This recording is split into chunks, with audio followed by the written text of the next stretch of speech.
بسم اللہ الرحمن الرحیم ایاک نعبد و ایاک نستعین۔ آج میں نے اپنی قوم سے بات کرنے کی اس لیے ضرورت سمجھی کیونکہ ابھی ایک ہماری اسمبلی کے اندر ایک منی بجٹ آیا اور یہ جو منی بجٹ ہے اس سے ایک عوام کے اوپر ایک مزید اور مہنگائی کا بوجھ پڑنے لگا۔ تو میں اپنی قوم سے صرف، کیونکہ میں بڑی دیر سے آپ سے باتیں کرتا رہا ہوں، میں صرف آج اس لیے بات کر رہا ہوں کہ دیکھیں یہ جو ہو رہا ہے نا پاکستان سے، یہ ہونا ہی تھا۔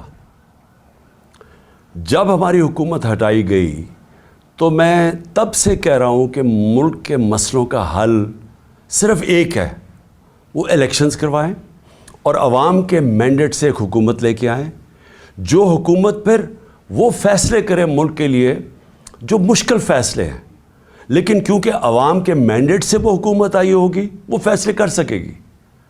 اور میں تب سے کہہ رہا ہوں کہ الیکشن کے علاوہ پاکستان کے مسئلے مسائل کا کوئی حل نہیں۔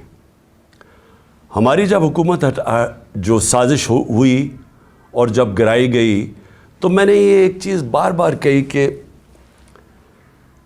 جو نئی حکومت آئے گی اس سے یہ ملک سنبھالا نہیں جائے گا۔ جو وہ آج کہتے ہیں جو صاحب کہ جناب عمران خان ملک برباد کرنے لگا تھا، اس کو بھی بتایا کہ دیکھیں اگر آپ نے اس وقت سیاسی استحکام نہ قائم کیا، یعنی کہ اگر پولیٹیکل انسٹیبلٹی آتی ہے تو یہ جو آپ نے چوروں کا پلندہ جو اکٹھا کر کے ہمارے اوپر مسلط کرنے لگے ہیں یہ نہیں سنبھال سکیں گے۔ تو آج یہ جو منی بجٹ ہے یہ ذرا پوری کہانی دیکھیں کہ 10-11 مہینے میں پاکستان کدھر سے کدھر پہنچ گیا۔ اور میں آج یہ پہلے بجٹ کے اوپر اپنا چھوٹا سا تبصرہ کر کے میں آج یہ کہنا چاہتا ہوں کہ یہ رکنا نہیں لگے ہے۔ یہ ہم اگر IMF کی بات چیت مان بھی گئے، یہ ابھی یہاں رکنے نہیں لگا ہمارے ملک کا جو تیزی سے ہم دلدل میں پھنسے ہوئے ہیں اور پھنستے جا رہے ہیں۔ دیکھیں جب ان کی حکومت آئی تو سب سے پہلے دنیا پاکستان کو کیسے دیکھتی تھی؟ ہمارا جس کو کہتے ہیں ایک ڈیفالٹ رسک ریشو، کہ ایک ملک نے جو قرضے لیے ہوئے ہیں وہ کیا چانس ہے وہ قرضے کا ڈیفالٹ کرنے کا، وہ 5% تھا۔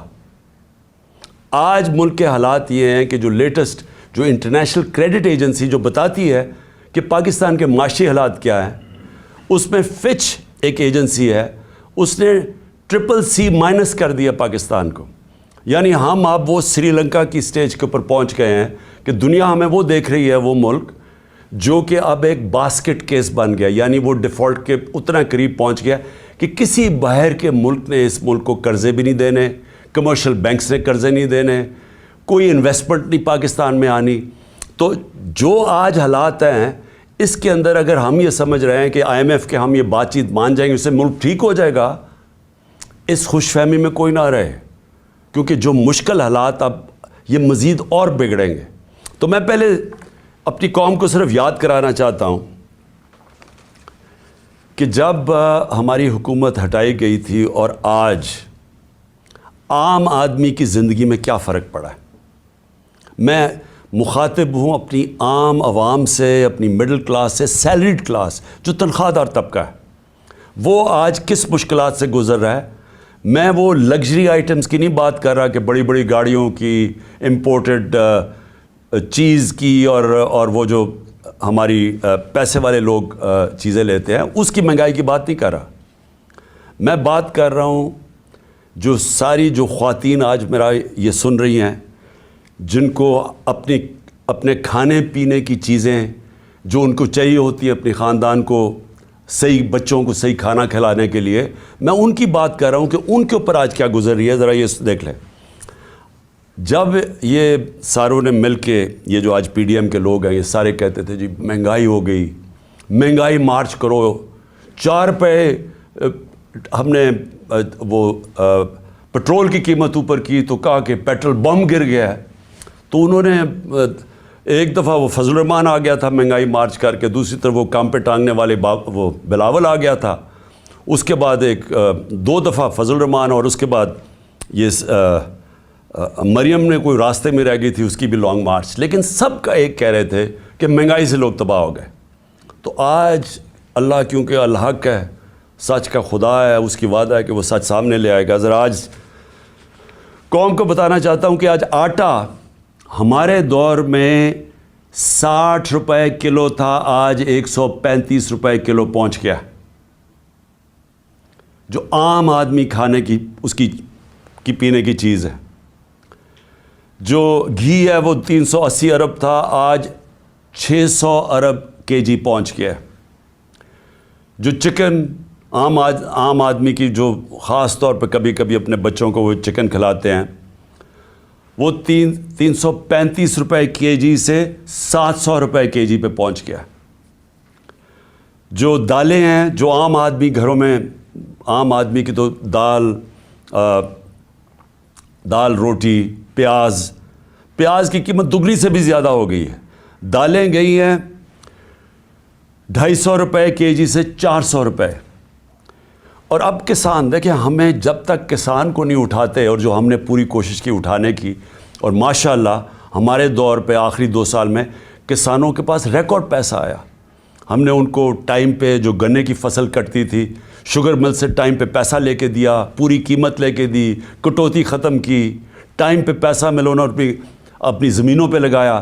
ریکارڈ 4 فصلوں کی ریکارڈ پروڈکشن 2 سال ہوئی ہماری، یعنی بمپر کراپس ہوئی. تو آج وہ جو یوریا استعمال کرتا ہے وہ 1668 روپے ہمارے دور میں تھا، آج یوریا گیا ہے 3000 روپے پہ. ہمارا جو پھر میں اور بھی چیزیں جو گھر بنانے کے لیے سریا لوگ استعمال کرتے ہیں، سیمنٹ استعمال کرتے ہیں، تو سیمنٹ گیا ہے 865 روپے سے 1062 روپے پہ. جو سریا استعمال کرتے ہیں وہ 2 لاکھ روپیہ ٹن سے، سلیب سے، وہ گیا ہے 3,05,000 پہ. 2 لاکھ سے 3,05,000 پہ. اب جو لوگوں نے گھر بنا رہے ہیں، کنسٹرکشن کر رہے ہیں، ان سب کو مشکلیں پڑ گئی ہیں.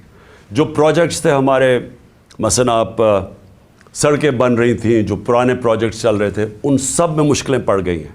ہم جو شوکت خانم بنا رہے ہیں، اور جو انشاءاللہ اس سال کی اینڈ میں کھلنا تھا کراچی میں، اب وہ سارے ہمارے جو ایسٹیمیٹس ہیں وہ سارے اپسیٹ ہو گئے ہیں. امپورٹس رک گئی ہیں، جو سٹیل کی امپورٹس تھی، کئی چیزیں رک گئی ہیں. تو سارے اس طرح پروجیکٹس جو آن گوئنگ پروجیکٹس ہیں سب متاثر ہو گئے ہیں. یہ جو قیمتیں بڑھی ہیں سیمنٹ کی اور سٹیل کی، جو لوگ گھر بنا رہے تھے ان کے گھروں کے قیمتیں ایک دم اوپر چڑھ گئی ہیں. پھر دوائیں، انہوں نے امپورٹس کے اوپر جو بین کیا ہے، جو لائف سیونگ ڈرگز ہیں، جو خاص طور پہ آپ استعمال کرتے ہیں، کینسر کی ڈرگز، ہارٹ کے لیے، وہ ان سب میں قلت آ گئی ہے. کیونکہ یہ جو سوچے سمجھے بغیر سب امپورٹس بند کیے ہیں، جس میں متاثر ہو رہے ہیں ہاسپٹلز اور وہ مریض جن کی سیریس بیماریاں ہیں. اچھا، اب یہ نئے بجٹ آ گیا. یہ میں آپ کو بتا رہا ہوں، یہ اب تک جو مہنگائی ہوئی تھی، اب یہ جو انہوں نے ابھی جو آج لے کے آئے ہیں، اس کے اندر گیس اور بجلی.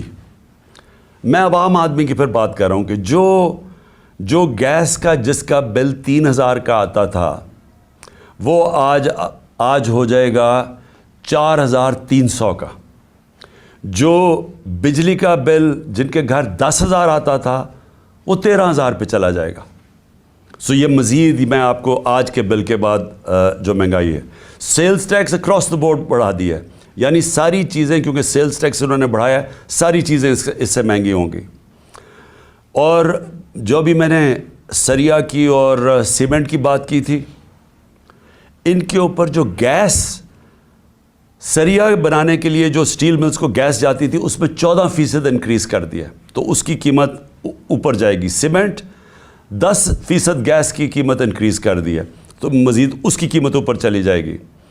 یوریا کے لیے جو پھر کسانوں کا مسئلہ آئے گا، یوریا کے لیے جو گیس 70%، اس پہ 70% گیس کی قیمت بڑھا دی گئی ہے، جو یوریا یعنی جو کھاد کی فیکٹریز کے اوپر گیس جاتی تھی، تو اس سے ایک بوری کے اوپر 375 روپے کا اضافہ ہو جائے گا اب کسانوں کے لیے. اور کسانوں کو آگے مشکل پڑی ہوئی ہے کیونکہ ٹیوب ویلز کے اوپر جو بجلی کی تھی اس کی سبسڈی ختم کر دی ہے، تو مزید اور کسانوں کے لیے اور ایک اور عذاب آ رہا ہے. اب اس سے ہوگا کیا؟ اس سے ہوگا یہ دو چیزیں ہوں گی. ایک، مہنگائی بڑھے گی. مہنگائی آ گئی 50 سال میں پاکستان کی تاریخ کی سب سے زیادہ مہنگائی ہے. میں نے پھر سے کہا کہ ان کی ساری کیمپین ہمارے خلاف کیا تھی کہ ہم نے بہت زیادہ مہنگائی کر دی. ہمارے دور پہ جو مہنگائی تھی وہ 12% تھی، وہ آج پہنچ گئی ہے 30% کے اوپر اور مزید بڑھنے والی ہے. جو سب سے خوفناک چیز ہے، جو فوڈ انفلیشن، جو کھانے پینے کی چیزیں جو مہنگی ہوئی ہیں، وہ ہمارے دور پہ 16% تھی، آج 40% پہ پہنچ گئی. تو اس سے جو عام آدمی ہے، میں پھر سے کہتا ہوں جو سیلریڈ کلاس ہے، پہلے تو مہنگائی میں وہ پسیں گے، ساتھ ساتھ یہ جو انہوں نے چیزیں بڑھائی ہیں، جو انہوں نے امپورٹس کے اوپر جو ان کی غلط پالیسیز تھی، جو نااہلی تھی، اسے فیکٹریاں بند ہو رہی ہیں. ہماری جو ریکارڈ انڈسٹریل پروڈکشن تھی، ہماری جو انڈسٹری اضافی تیزی سے بڑھ رہی تھی، آج وہ منفی پہ چلی گئی ہے. جو انڈسٹریز، جو ٹیکسٹائل انڈسٹری، آپ فیصل آباد جا کے دیکھیں، جدھر مزدور نہیں ملتا تھا، آج بے روزگاری شروع ہو گئی ہے. ایک طرف بے روزگاری، ایک طرف مہنگائی. انٹرسٹ ریٹ انہوں نے ریکارڈ اوپر کر دیے ہیں. اس کا مطلب کہ جو بھی آپ کوئی نیا کاروبار شروع کرے گا وہ 100 دفعہ سوچے گا، کیونکہ انٹرسٹ ریٹ اوپر چلے گئے، سود کی شرح اتنی اوپر چلی گئی ہے. تو ایک طرف مہنگائی، دوسری طرف بے روزگاری. اب میں جو آج میرا اصل آج آپ سے بات چیت کرنے کا مقصد کیا تھا، اب آگے ہم کیا کر رہے ہیں، جا کدھر رہے ہیں. میں اس لیے آپ سے کہہ رہا ہوں کہ یہ جو مزید مہنگائی آئی ہے، اور یہ جلدی انہوں نے کی ہے. شروع میں ان کو سمجھ نہیں آئی کیا کرنا تھا. اپنے این آر او کے اوپر انہوں نے وقت گزارا. ان کو صرف ایک پڑی ہوئی تھی کہ کس طرح کے ان کے 1100 ارب روپے کے ان کے اوپر کرپشن کیسز تھے وہ ختم ہو. ہم ہر سال، ہمارے 3.5 سال کے اندر، ہر سال جو نیب ریکور کرتی تھی چوری کا، وہ 160 ارب روپیہ تھا. ہم نے 480 ارب روپیہ اپنے دور میں نیب نے ریکور کیا تھا. ہم نے نہیں کیسز بنائے تھے، یہ پرانے کیسز تھے، لیکن ہمارے دور میں نیب پیسے ریکور کر رہی تھی کیونکہ ہم کسی کو بچا نہیں رہے تھے. اب 1100 ارب روپے کے جو کرپشن کیس ہیں انہوں نے معاف کروا لیے. تو ایک طرف قوم کی کمر توڑ دی ہے مہنگائی اور بے روزگاری سے، دوسری طرف انہوں نے اپنے کرپشن کے کیسز معاف کروا لیے، اور تیسری طرف روپیہ ڈالر کے بنسبت 90 روپیہ گرا ہے. کہ کبھی پاکستان کی تاریخ میں اتنا زیادہ ڈالر مہنگا نہیں ہوئی اور اتنی تیزی سے روپیہ گرا نہیں ہے. تو قوم کے لیے تو کیا ہوا اس سے؟ اگر آپ کی 30,000 روپیہ تنخواہ تھی، آج صرف وہ 20,000 روپے کی 30,000 روپے کی تنخواہ 20,000 کی چیزیں خرید سکتی ہے. آج جو ڈی ویلیویشن ہوئی ہے، ساری قوم کا جو جیسے کہتے ہیں نا جی ڈی پی، کیونکہ جی ڈی پی ڈالر سے میجر ہوتی ہے، تو پر کیپٹا انکم ڈالر سے میجر ہوتی ہے، وہ ساری نیچے آ گئی ہے. ان کے ہوتے ہوئے جب تقریباً 90 باہر مارکیٹ میں جاؤ تو وہ 100 روپیہ کا بھی سے زیادہ ڈالر مہنگا ہو چکا ہے. تو جب کہ ایک قوم کی دولت میں کمی ہوئی ہے، یہ جو سارے 30 سال سے ملک کا پیسہ چوری کر کے، منی لانڈرنگ کر کے باہر لے کے گئے ہیں، ان کے ایونسیل اپارٹمنٹ اور ان کے مے فیئر میں، اور بڑی بڑی گاڑیاں اور ون ہائیڈ پارک، اور یہ جو باہر ہوٹل خریدے ہوئے ہیں، اور انہوں نے بے نامی چیزیں خریدی ہوئی ہیں، باہر بینکوں میں آف شور اکاؤنٹس میں پیسے رکھے ہوئے ہیں.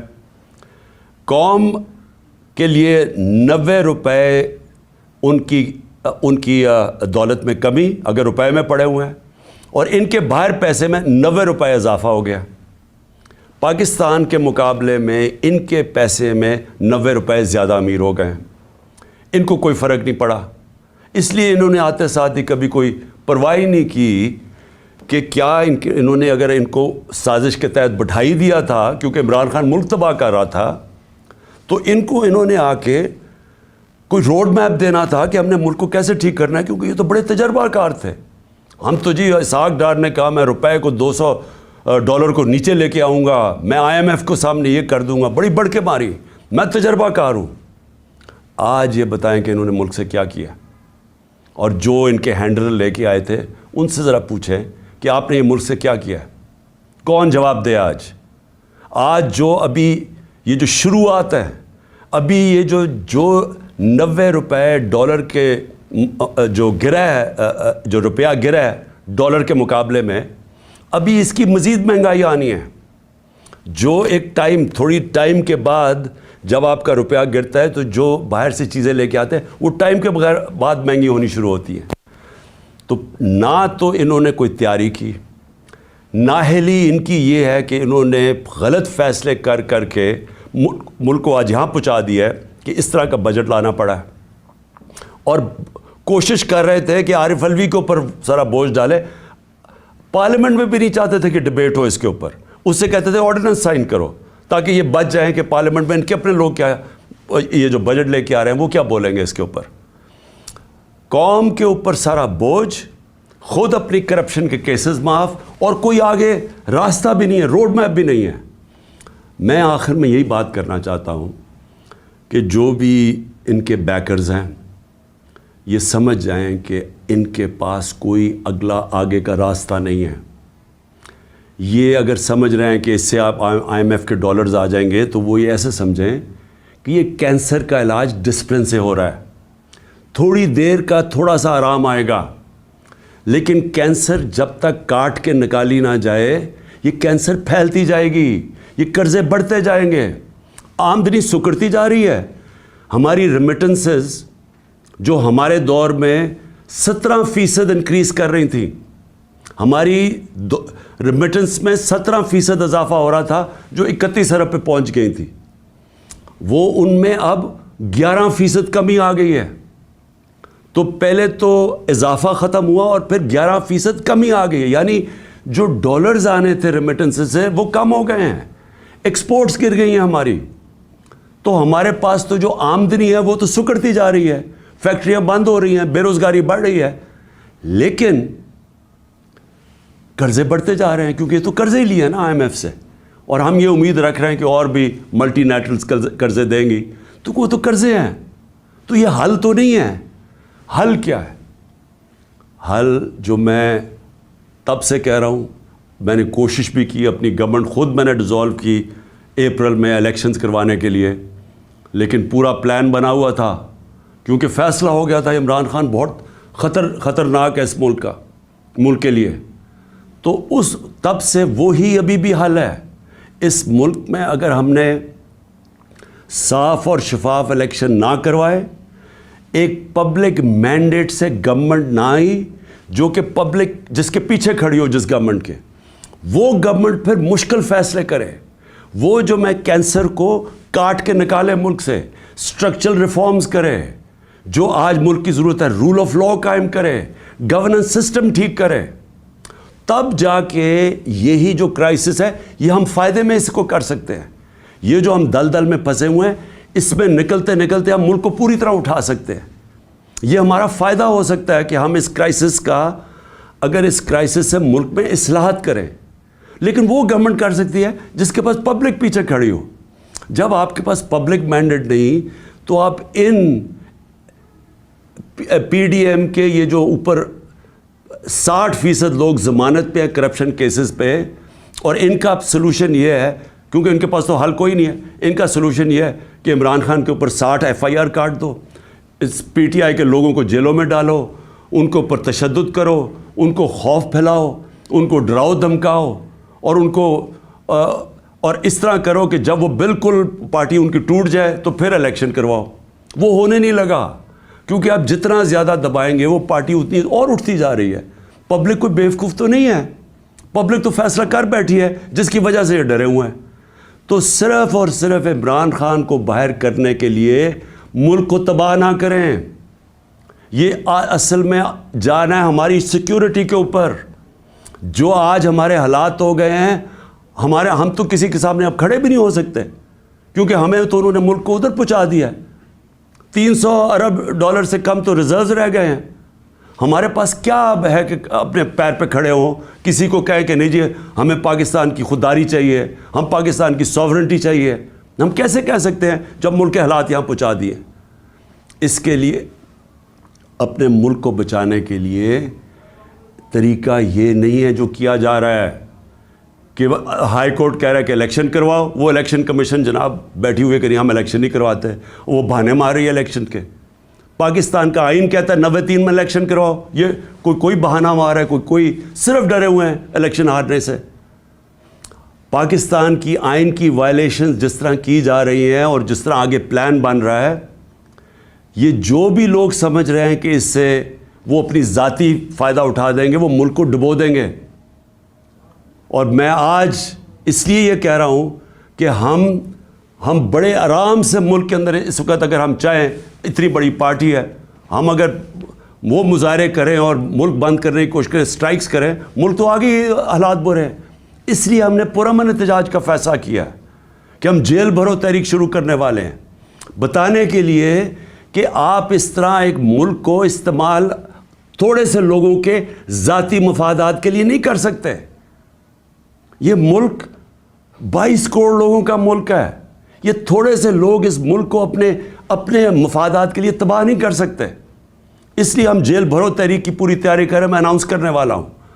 اور لوگوں کو صرف خوف دور کرنے کے لیے کہ یہ سمجھتے ہیں کہ خوف پھیلا کے جیلوں میں ڈال کے FIRs کر کے یہ اسی طرح بیٹھے رہیں گے, اور پھر کسی نہ کسی طرح دھاندلی کر کے ایک وہ الیکشن کمیشن, بے ضمیر الیکشن کمیشن کے ذریعے ایک جانبدار الیکشن کمشنر کے لیے, یہ جو چیف الیکشن کمشنر ہے, اس کو استعمال کر کے کسی طرح پھر ان چوروں کو مسلط کر دیں گے. یہ ہونے نہیں لگا, ملک کو نقصان پہنچ رہا ہے. اور میں آخر میں اپنی ساری قوم کو کہنا چاہتا ہوں, پھر سے میں ایک بات کہنا چاہتا ہوں اور بات ختم کرتا ہوں کہ دیکھیں وہ ہم اس موڑ پہ کھڑے ہو گئے ہیں جس کا ہم سب کو خطرہ تھا کہ ایک دن جب سے یہ امپورٹڈ حکومت آئی ہے کہ خدا نہ خواستہ ہم یہاں نہ پہنچ جائیں. ہم وہاں پہنچ گئے ہیں. ہمارے سامنے اب صرف 2 راستے ہیں. ہم چپ کر کے اب انتظار کریں کہ مزید ملک تباہی کی طرف جائے, یا ہم ایک پرامن احتجاج کی تحریک کے اندر سب شامل ہوں اور بتائیں ان کو کہ آئین اور قانون کے بغیر کوئی دنیا کا معاشرہ نہیں چل سکتا. دنیا کا معاشرے جتنے بھی ہیں وہ رول آف لاء پہ چلتے ہیں, اور رول آف لاء آئین ڈیفائن کرتا ہے, اور آئین آپ کو کہتا ہے کہ 90 دن میں الیکشن کروائی جائے. اس سے جتنا آپ پیچھے ہٹتے جائیں گے آپ ملک کو ادھر دھکیلتے جائیں گے, جدھر ملک جس کو کہتے ہیں بنانا ریپبلک, جدھر جنگل کا قانون ہوتا ہے ادھر ملک کو دھکیلا جا رہا ہے. ہم یہ کبھی ہونے نہیں دیں گے. اور میں نے صرف اپنے لوگوں کو بھی سب کو تیار کیا, اپنی قوم کو, کہ ہم ایک پرامن احتجاج کے لیے تیار ہو جائیں, کیونکہ مجھے ابھی تک کوئی نیت نہیں نظر آ رہی ان کی آئین کے اوپر چلتے ہوئے 90 دن میں الیکشن کروانے کی. پاکستان زندہ باد.